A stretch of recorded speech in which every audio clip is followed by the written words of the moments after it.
Cool. All right.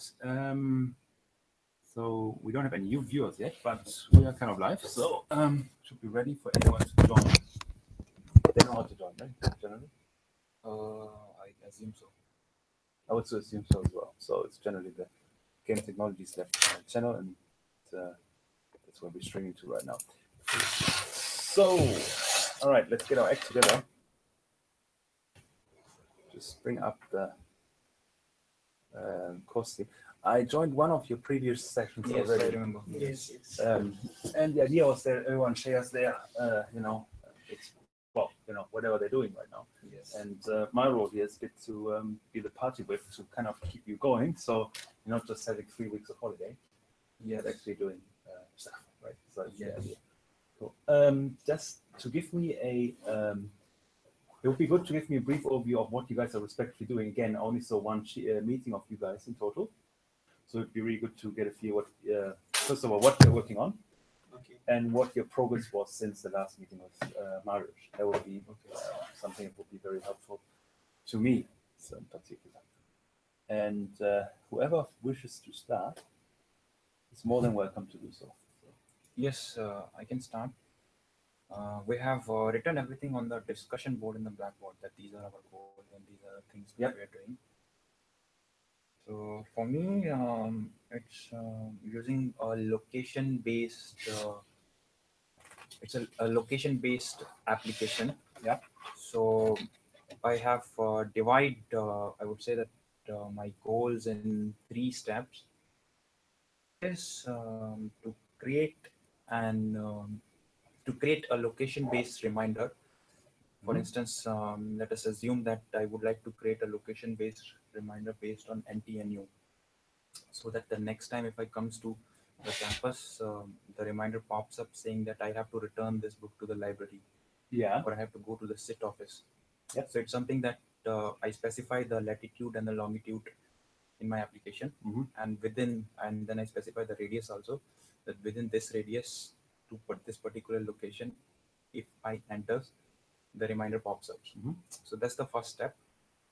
The second step is to play with this radius value to see that how precise the GPS, the reliability and the validity of this latitude and longitude from the GPS location. Can I do an event, let us say, just for a distance of 5 meters or for 10 meters, something like this? Yeah. And then the third step is to create an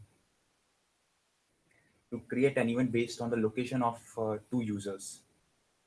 It's something like this. I have given my notes to Binu. Yeah. Let us say, and I would like to recollect it. Yeah. And so I will, in my application, I will do something like this.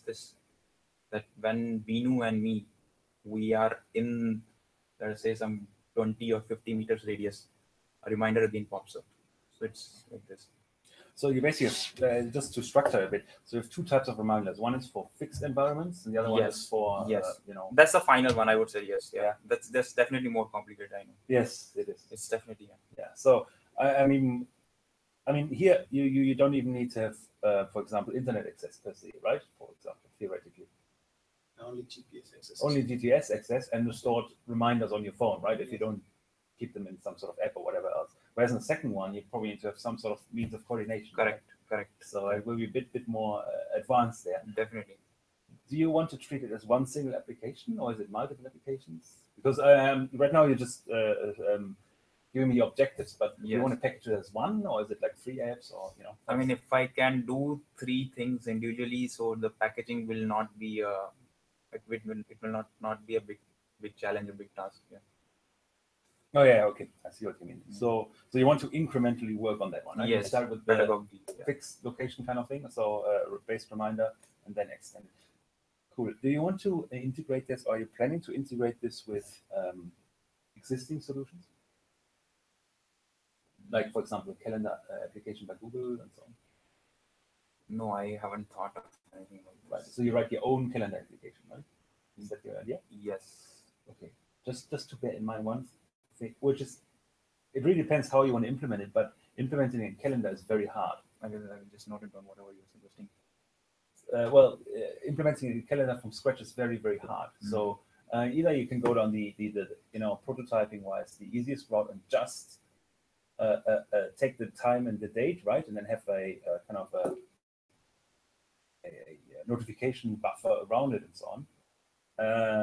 But it's also But I don't understand this thing. Why you asked me integrating with the calendar application? Because I see this is a location based. I mean, it's a location based reminder application just based on the latitude and so no dates, because sometimes it's also date constraints. What I was thinking about. I mean, sorry. That's I would say that's much of a maybe if I would like to enhance my application, then I would definitely think of to make a joint reminder application based on the location, date, and time. Yes, but that's the first step. I would say the primary step is definitely the location based. Yeah. Okay, so location is cool. Yeah, then forget about this one. But it's something perhaps fair to bear in mind and look at future extension. When I'm thinking about reminders in particular, I oftentimes reminders have some sort of expiry to them. You know what I mean? So if you, for example, need to have a meeting within the next week, and when you're there, let's have a meeting right now, it's good. But if you go half a year later, then it shouldn't be a reminder anymore. That's more like my intuition about those Correct. But that's all right. So let's start this way, because the tricky one, like you say, is exactly figuring out that you're in this right position. So which platform are you using for that? Android. I'm actually Android. Cool. It should be relatively straightforward though. But you use proximity listeners? Location manager and location listener. I know this thing. Yeah. And then so you just need to, and then you need to define a radius and define that proximity, and you get the event. Yes. And what I was thinking that maybe to enhance this application, what the user can do that manually entering the longitude and the latitude from the app using a marker, user can pick the location. That's what I was thinking. Nice, definitely. So from convenience point of view, users don't want to bother with GPS coordinates, right? So those are just numbers for them. Whatever they mean doesn't matter. No, they want to have some sort of selection from map. Exactly, some intuition, because they don't know the GPS coordinates, but they know their surrounding. So they know exactly where NTNU is, or know exactly where whatever Remachusen is, but they won't know anything beyond this. So no, you need to have a convenience tool that allows the user to select the endpoint. Yeah, that's a good point. So selection, good. So how far are you in this whole process? That's your entire project, right? So I would rather say that target is something which you will define by the end of this this course. That this was my target. Actually, this much I have covered. So this was my target, because it is possible that I may not be able to do much progress in this case. It is possible. This I presume that I can definitely finish very easily.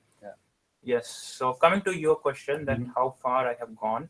It's something that I can access the GPS location. That is using the location listener and location manager class. This thing, and now I have to create an event.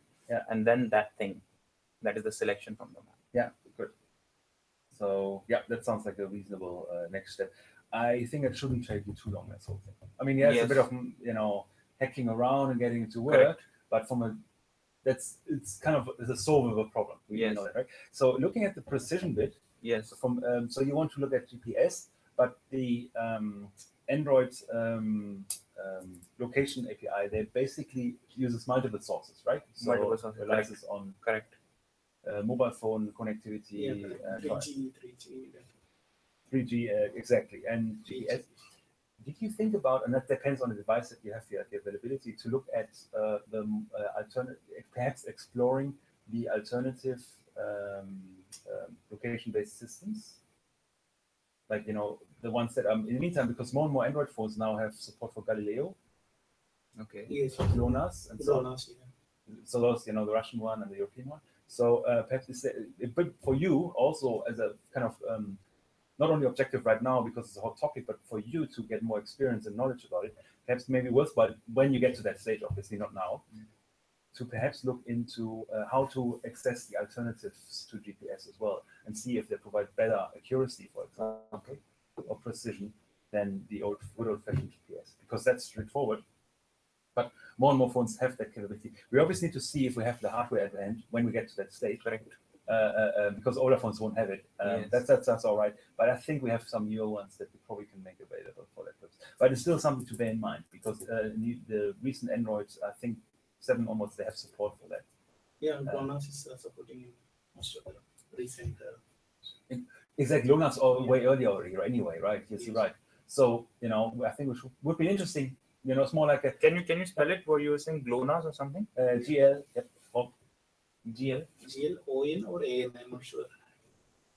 GLON or GLO and then A and It's the double European S. Union like alternative for GPS. No, that's the Russian one. So the European Union is called Galileo. Okay. GLONASS. That's how it's here. That's how it's spelled. That's the Russian one. GLONASS. Yeah, GLON. And that's quite dead already. It's a very reliable system, but quite long. Nice out from there. Russia.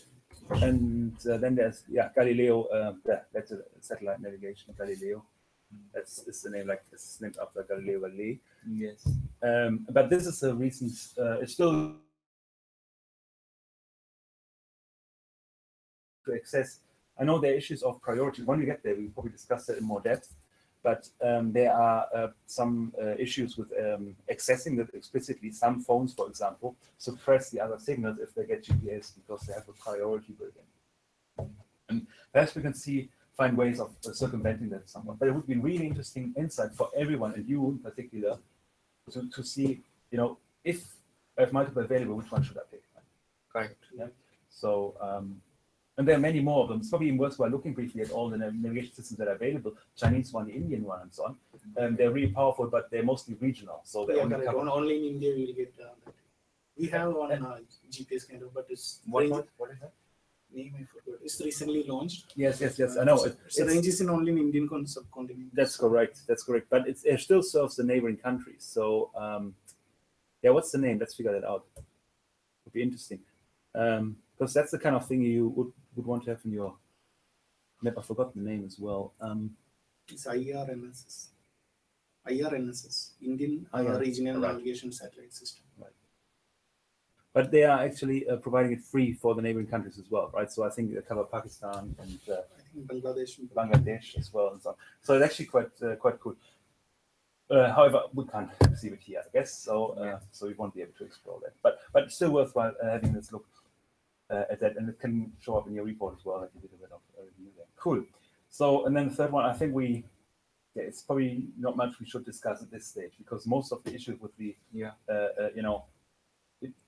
proximity-based or relationship-based notification probably will pop up once you have fixed that one. You probably have a much clearer understanding of how to attack it. So I think it would be a bit premature, possibly, to go into that too deep right now. What's your thought?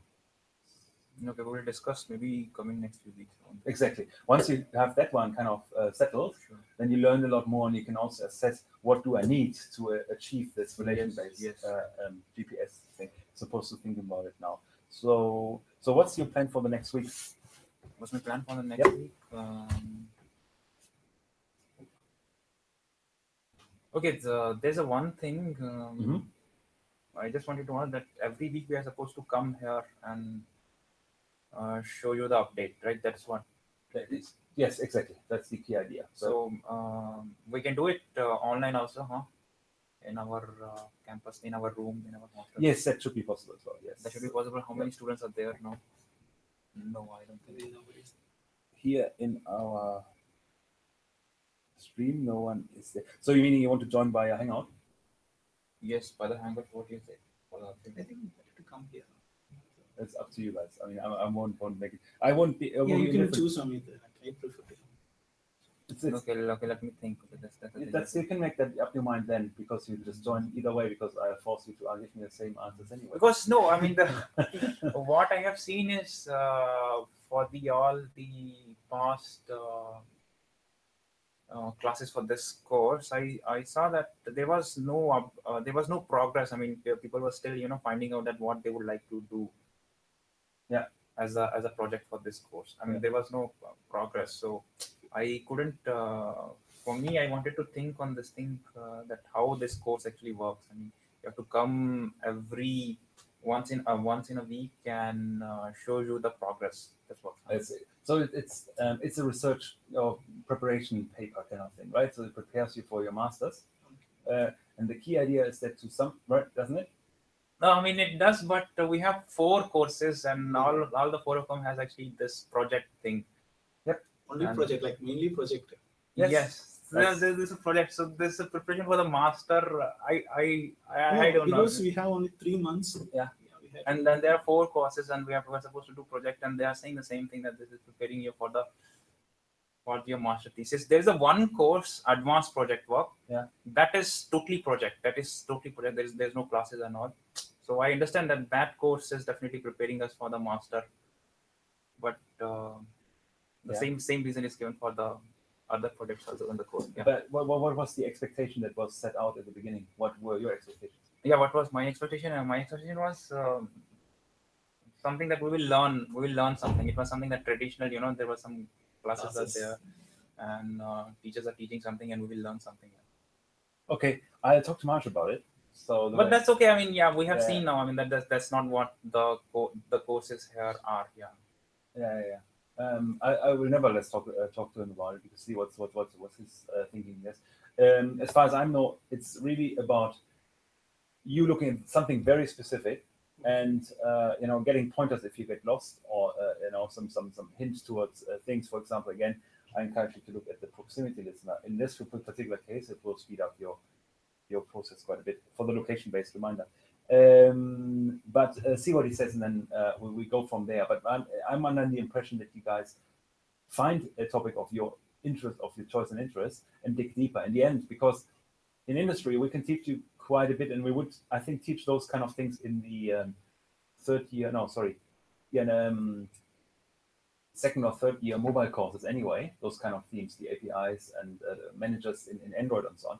But on master's level, you'll be more or less required to identify those issues on your own. If you get stuck, we help you, sure, but it wouldn't be the classical lecture theme, because most of the time you only get a subset of what you teach anyway for your project.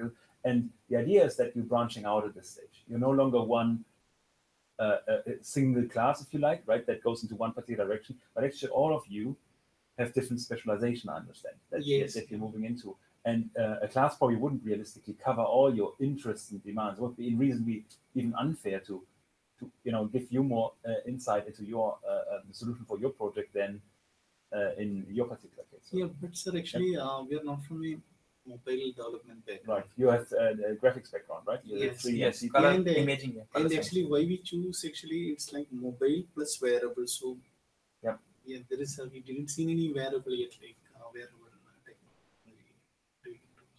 I think nobody suggested in the course, like all are going to just mobile app instead of, nobody's thinking about any wearable technology.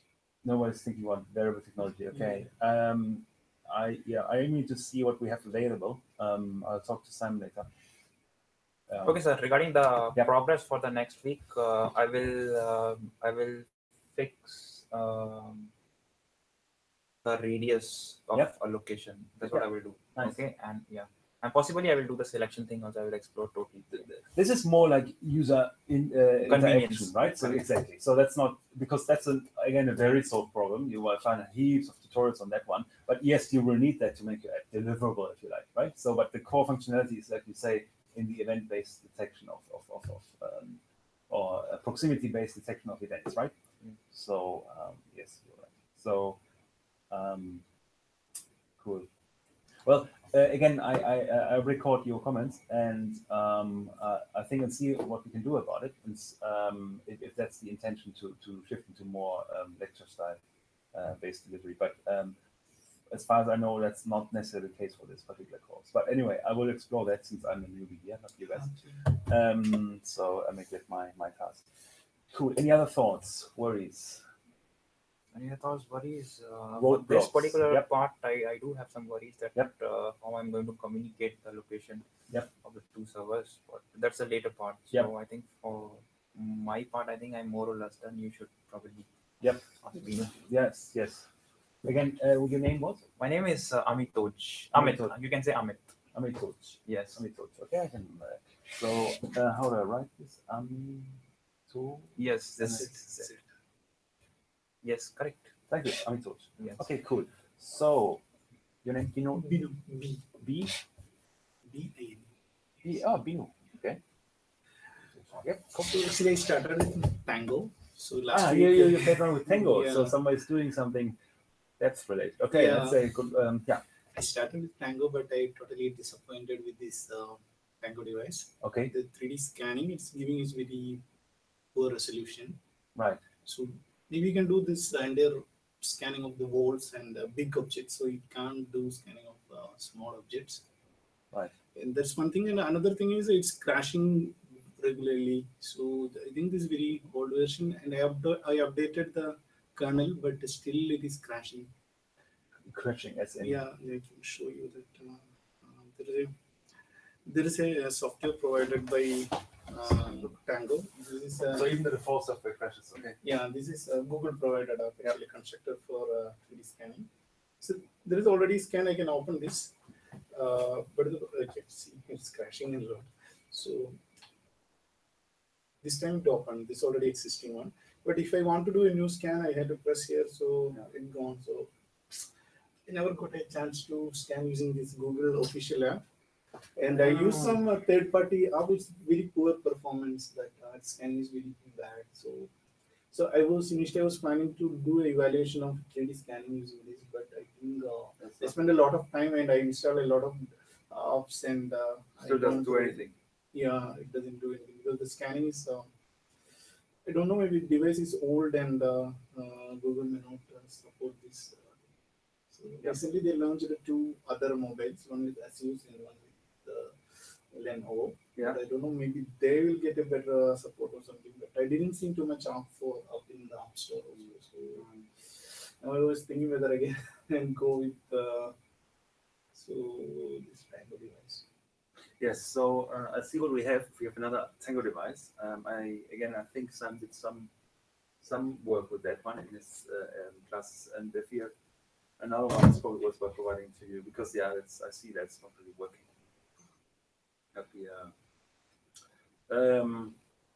Okay, so that's your progress right now. Yeah, currently, this is my progress, and actually, I tried some sample application how to call Tango APIs and all. Yep. But I think my main intention to access the 3D point cloud. Yes. But if this is the case, then no meaning in why not. Cool. So I was parallelly thinking I can get something else. Some other topics apart from right. Tango, yeah. Okay. Do you have anything in mind, or did any fallback idea in mind? No, currently not. But I was planning to ask to Marius or Simon if they have anything better. But should it be again depth related? So like anything related to 3D creation or depth or some image processing also is fine for me because that is my core code. So yeah, but you probably want to step outside your comfort zone, so it's part of it, right? So not only because I assume that for your masters you're probably doing graphics topics, is it? Or for the masters, what I'm doing is on digital holography. It's more related to the image processing. I would say. Okay. Image processing plus machine learning for the classification. Okay. Right. So I didn't confirm like I'm looking for some 3D scanning or that kind of projects. Right. Okay. Right. So you want to stay in a 3D space anyway. Yes. So I understand. So then it makes sense actually to look at something like that. Cool. I'll see what other devices we have. You have this thing, right? What were the glasses you have? Yeah, but the APIs, I said it's very difficult to develop using SDK. And like Simon just showed what there are some glasses which has two cameras. Cameras, but I don't know what the APIs. So it's actually a wearable. Yeah, it's a wearable. Cool. Do you remember the name of those? It looked like Google Glass, but it has two camera and two transparent screens, some kind of HoloLens, I can say. Okay. But it's not HoloLens. Some different companies from some different companies. Okay. So you have any idea in your mind if you're working with some PhD students or something, if I can contribute some small component or something? Yeah.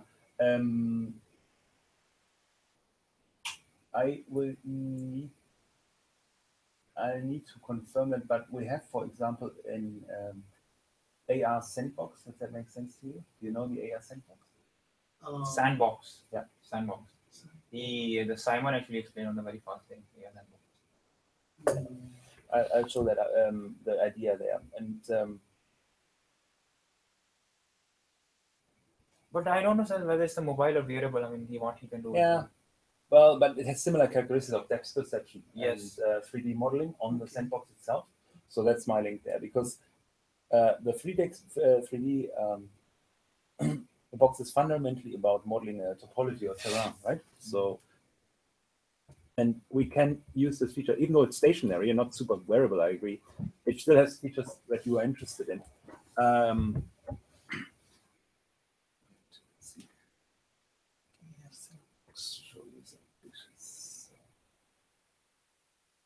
So that's the sandbox. The idea is there that you have a literal. Hope there's not too much sound right now. That you have a sandbox, and then the participants can actually model topology from a sand, and the system directly maps corresponding 3D onto it, right? Color, for example, if you're beyond a certain level, it displays water, for example, and above certain levels, then vegetative zones and all that kind of stuff. So it actually kind of tries to give you an opportunity to explore topology in a very direct sense. So let's see, it shows some pictures here. So there's some good ones. So we have this sandbox here. We have a sandbox here, and yeah, so that's the key idea. And what my idea was to kind of attach some, or get a way, or identify a way how we can not only get the data, or let's say the depth data out of it, but do something with this. And it doesn't need to be obviously the same problem, because it's fairly boring to do something that has been done already, like plotting the height onto it. But thinking about how we can embed perhaps other software, other tools in this environment, so we can do either add a second layer of topology onto it, or have developed a 3D model of this actual environment, so we can model the obscuring of objects, for example, right? So right now it's really just a top-down view, but I don't think there's a 3D conception of, for example, if an individual has this vantage point here, what it actually sees, right? So in how far this little hill here basically so it's projecting some light on that. That's correct. It's projecting light from top with a projector. Okay. And basically just color. Here, that the principle is outlined here. That's how it works, using a, yeah. So it's generally a Kinect that perceiving the for depth perception, and then some sort of short throw projector that actually projects, whatever features, topology dependent features onto it, and the actual software runs on an external machine. Okay. So I'm just thinking about this. See if there's some space there for exploration. I understand you guys have very limited time. Yes. And that is probably a constraint, because I suspect you waste a lot of time just getting your head around this idea. Yeah, correct. Understanding and studying that word. Exactly. So that's why, but that's the only kind of thing that I have on top of my head that I would think that would be has quite a bit of potential, because there's. So you are planning to create a 3D point cloud of the what? That would be one way of going about it. Yes, my idea is more like ultimately to position objects in there. Like I don't know, kind of make it kind of to whatever extent possible, kind of a virtual environment position, like little houses or individuals or whatever else in this space, and model what they can actually see. So basically the idea is that you can enter the sandbox and look from a 3D perspective, and turn around and see what the individual actually with some perceives. VR. Exactly. So it would link to some sort of VR technology, obviously. But you're right. So that's a good point. And perhaps show what we can perceive. So with VR, like instead of looking directly, so through VR we can see the sandbox, or we are just capturing the point cloud using the 3D camera, and we are giving that directly into the VR. So the idea was to position the VR in the sandbox itself. Okay. Yeah. So if an individual that we position by whatever way, marker or something like this, and then we capture the point cloud, and then projecting it into VR from the perspective of that marker. Okay. To get that point cloud, just the 3D camera can directly capture the point cloud, or? Frankly, no. This is I don't think it can perceive the point cloud, but rather depth perception. But let's see if we can use another tool in conjunction with this. Yeah, but I'm thinking like if you have a projector and if it can project some fringes, so we can use that like pattern structured light. So you can project some structured light, and using the camera you can capture, and then we can generate. So the 3D camera is that would be an option. in general is actually the Kinect, right? Yes. Simultaneously. So why do you say that you don't get the point cloud? It's only the depth. Yeah, if that is a Kinect, Then you get the depth also. Yeah. You get the depth. Yes. If it is a Kinect, we can get the depth map. Okay. Directly. Cool. Get the point cloud in. Okay, if you can access it directly. Okay, I'm not too aware right now. Cool. Well, that would be one way. But just one thing I'm thinking about. But again, later see what devices we have, perhaps alternative to this one, Okay. and go from there. So I'll probably come back to you as soon as I can with some insight on that.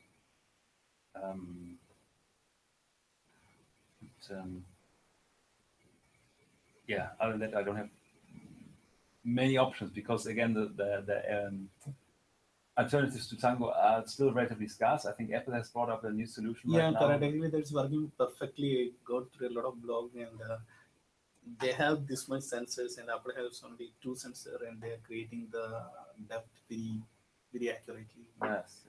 So there seems to be a lot of hype around this one.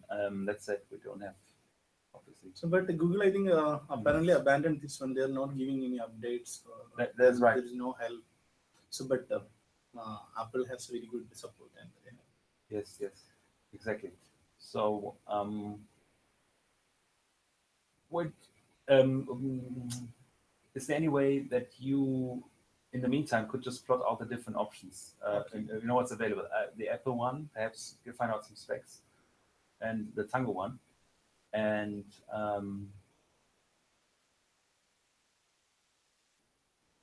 perhaps also, just to get a feel what the upside and downsides relatively are, and perhaps we can also think about looking at the Kinect. Just, but you have worked with this before, right? With the Kinect? yeah, we did Yes, one Kinect we project have with- done. Oh, you did. Okay. Yes, Kinect We we are have. second semester. We've done one project with the 2 Kinect. They generate 3D.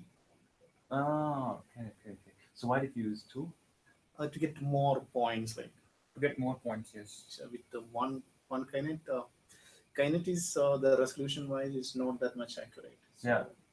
Yes. have 2, we'll get more. So points. the idea was if the 2 cameras or exactly the 4 cameras, because you have 2 cameras in each of this in the Kinect. So if they are perfectly calibrated, then you can transport the point cloud from one Kinect frame to the another Kinect frame, and so you will have more you can point merge. clouds. You can merge both. Yes. Okay. But it only works only if they are perfectly calibrated. If they are not perfectly calibrated, then they are not perfectly overlapped. That's the point. Okay, I can see that challenge there. Okay. Makes sense. And one more advantage is if Yeah. some points are hidden in one camera, Yes. so we can get the Yes, there's occlusion. Yeah, occlusion. I can cover. You know, maybe you can do something with this projector thing. Then you're applying a sinusoidal. Yeah, correct. That's why I asked actually. If instead of a Kinect, if we have a normal camera there, Yeah. in the projector we can project to make a point cloud with this. fringes. We can project fringes on or inside the sandbox. Okay. Using a instead of a Kinect, we can use a normal camera and then see we how can the capture and we can get a point cloud output. That is very easy. It's far much faster than a Kinect. Right. So you could actually do a kind of performance comparison if you wanted. So But performance comparison, I don't know how Kinect I can access the data from this in their setup. sorry. yes. This is not a directly we can access. I think we What? need to use some APIs or something. For accessing the depth, you're saying. Yeah. That they know, because that day I remember that one guy, he was saying that he knows till the depth part, that how to access the depth. Okay. Yes. So we can do maybe we can do a comparison with against Kinect and the normal camera. But I still explore that idea, see what other options we have. But there also could be good options to bear in mind. So we have something tractable going for you. And it would be probably quite interesting to explore that a bit, and for you to have an opportunity to play with this. So it would be quite nice. Cool. Yeah, it's just a few things that I have in mind right now in this respect. I'll come back to you with Okay, respect can you give your email ID or can you just put Yep. on my email? Up to you. So you can just leave me with yours, and but you're also on Blackboard, I assume, right? Yes, yes. But Sure. in Blackboard, your name is not there. Only Mary's and Simon's name is there. Okay. So that makes sense. And I probably need to. Cool. Still don't have viewers. They don't like us, it seems. So let's see. All right, cool. Probably. So Binum. Yep, cool. Sounds good. I'll come back to you. So what is your domain and what are your interests? I know the cloud computing thing. Yes, good.